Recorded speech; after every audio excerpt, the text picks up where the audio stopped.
欢迎收看华尔街电视热点深度节目。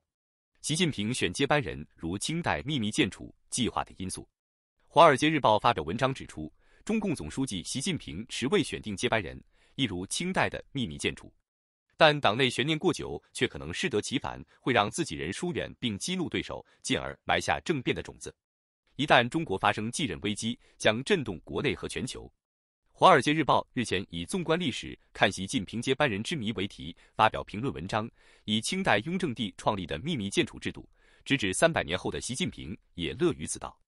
因为他已在2022年开启第3个总书记任期，却迟迟不愿亮出接班人的底牌。文章直指，习近平打破了文革专题后中共领导人以10年为执政周期的惯例，并在党内变质亲信。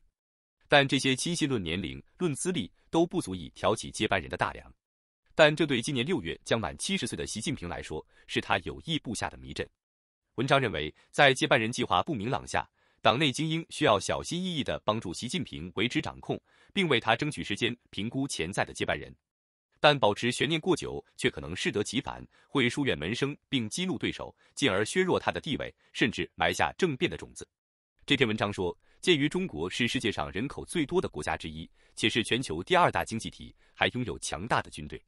如果21世纪的中国发生继任危机，将在国内和全球引起震动，而习近平也清楚这一点。习近平自上而下的控制不仅压制了主动性和灵活性，也滋生了固守成规的行为和官僚作风。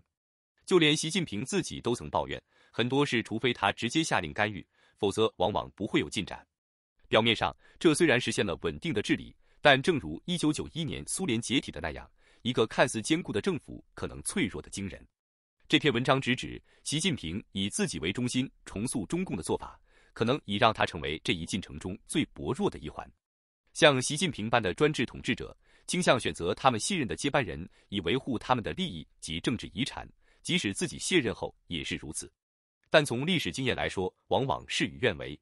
根据政治学家戴布兹 （Alexander Debs） 和戈曼斯 （H.E. Gomans） 2010年的研究指出，从1910年代末到2010年间，全球曾执政的1822名政治领导人中，有1059名专制者，而他们当中高达41%在卸任后1年内即被流放、监禁或死亡。至于其余763名民主体制领导人，这一比例仅有7%。而旅美中国籍政治学者王玉华也曾对中国49个朝代的282位皇帝进行研究，结果显示，有指定接班人的君主被废除的可能性比没有指定接班人的君主小得多。至于中共，自邓小平死后终能够进行定期、可预测且和平的权力交接，但到习近平时期形势批变，他取消了任期限制，推翻了经过几名前任领导人强化的退休模式，抹杀了后毛泽东时代最重要的政治改革。而对于经历过毛泽东和邓小平时代的中国人来说，权力斗争的危险历历在目。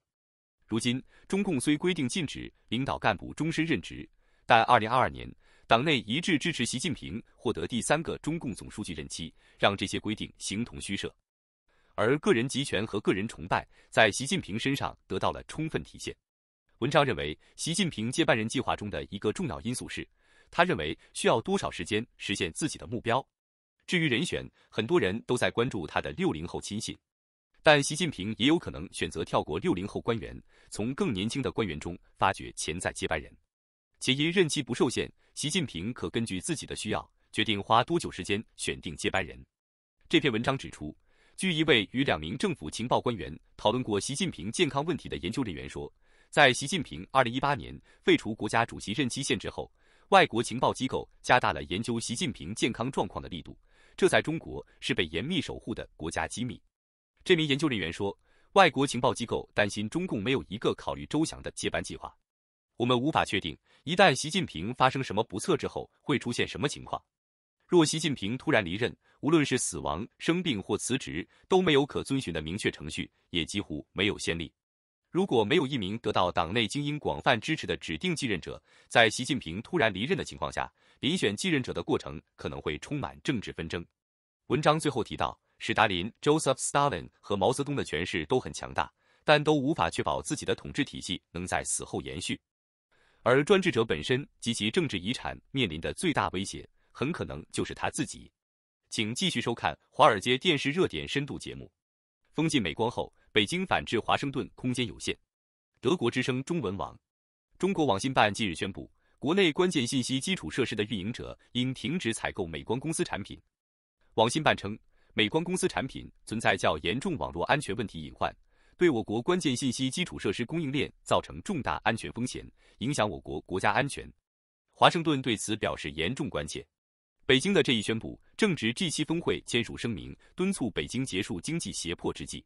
法国外贸银行 Natixis 专长于全球芯片贸易的高级经济师 Gary In 向法新社表示，中国的这一回应具有标志性意义。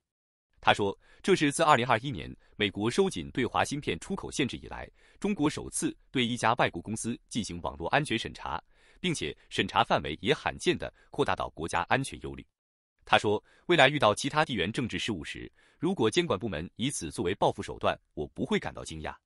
乔治城大学研究美中科技对抗的学者温斯坦 Emily Weinstein 表示，关键信息基础设施的定义非常广泛，从网络政府服务到国防以及医疗、水利都可涵盖在内。从技术上可以指任何符合这一条件的领域，他说道。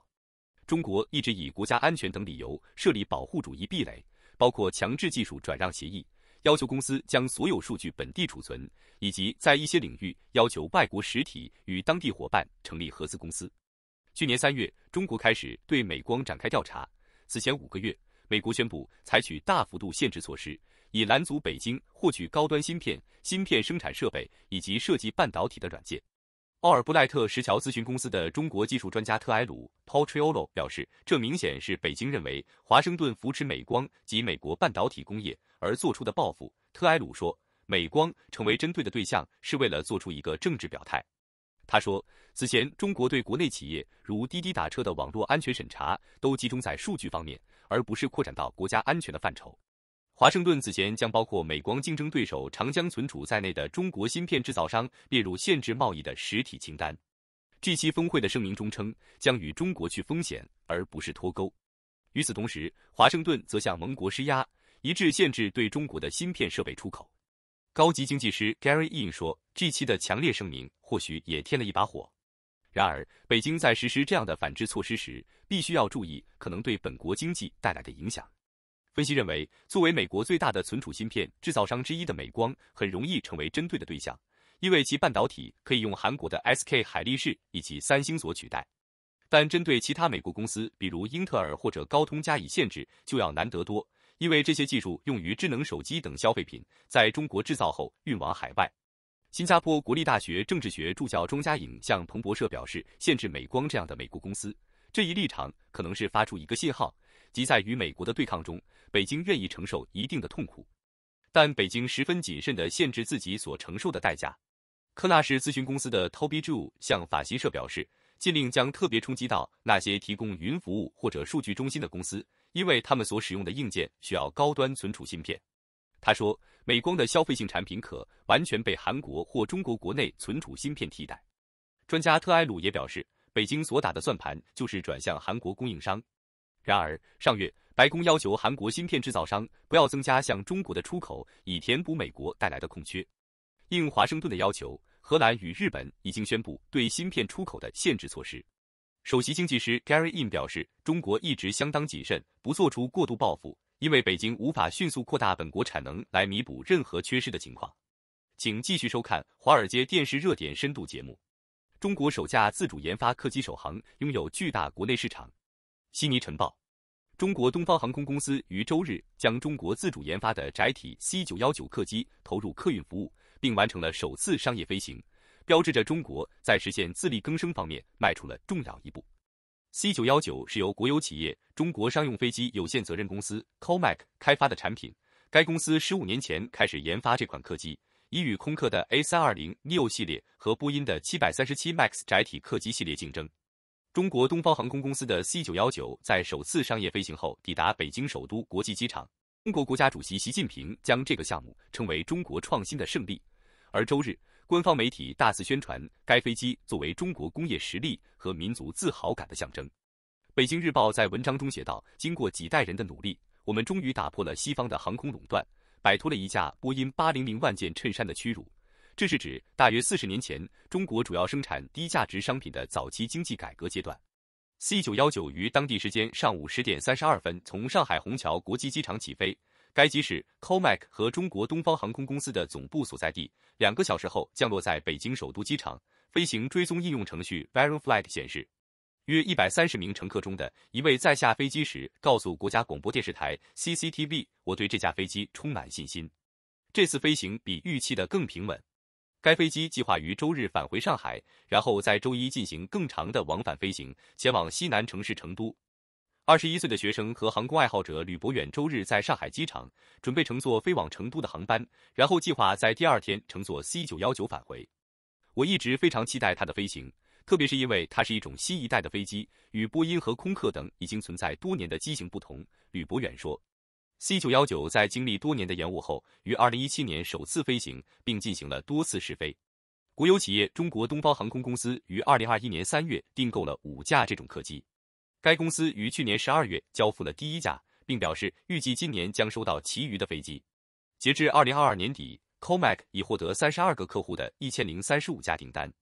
该公司的一名官员后来告诉媒体，该数字已超过1200架。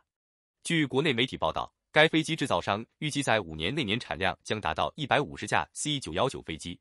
尽管 C919 在中国组装，但它在很大程度上依赖于包括通用电气、赛丰和霍尼韦尔国际在内的西方公司的发动机和航空电子设备。中国航空业独立专家李汉明表示，大部分 C919 订单都是国内客户的意向书，少数外国客户包括租赁公司 GE Capital Aviation Services。李汉明说，对于 C919 来说，国内市场足够大。行业出版物 Flight Global 的亚洲管理编辑格雷格·沃尔德伦表示，鉴于欧洲和美国的监管机构都没有对该飞机进行认证，国际市场的前景令人怀疑。他说，在此之前，重要的国际市场将对 C919 关闭。C919 的前身是 ARJ21， 这是一款90座短程飞机，于2016年开始商业运营，由中国主要航空公司和印度尼西亚的 Transnasa 航空公司运营。沃尔德伦表示， ARJ21 在印度尼西亚的使用表明 C919 的国际前景主要在发展中国家。中国商飞还与俄罗斯合作开发 CR929 宽体客机。谢谢收看华尔街电视热点深度节目。